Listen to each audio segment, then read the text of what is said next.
চটপটির নামটা শুনলেই জিভে জল আসে, কিন্তু জানো কি এই টক ঝাল মিষ্টি খাবারটা শুধু মুখের স্বাদেরই নয়, বরং এক অভিমান, এক প্রেম, এক বিপ্লবের ইতিহাস লুকিয়ে রেখেছে। 1947 সালের আগেও কলকাতার রাস্তায় এক বিধবা মহিলা বিক্রি করতেন এক ধরনের টক ডাল। তিনি বলতেন এই ডাল সব বেদনা গিলে ফেলতে পারে। শোনা যায় সে ডালই ছিল চটপটির আদি রূপ।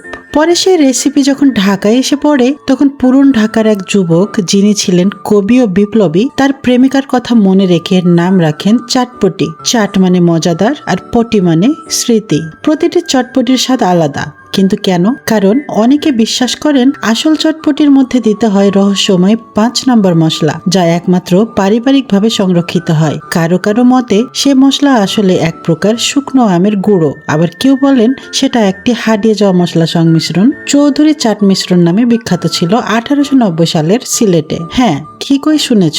1971 সালের মুক্তিযুদ্ধের সময় ঢাকার গোপন বৈঠকগুলোতে অনেক সময় তথ্য লুকিয়ে পাঠানো হতো চটপটির ঠোঙায়। খাওয়ার ভেতর লুকিয়ে থাকতো ছোট কাগজের লেখা বার্তা। চটপটির ঝালে যেমন আগুন, বার্তাও তেমন জ্বলন্ত। চটপটি কেবল ঢাকার রাস্তায় বিক্রি হওয়া এক খাবার নয়, এটা এক ইতিহাস, এক সংস্কৃতি, এক রোমাঞ্চকর গল্প। পরের বার যখন খাবে চটপটি, একটু ভালো করে চেখে দেখো। তুমি শুধু স্বাদ পাচ্ছ না, তুমি ইতিহাস খাচ্ছ।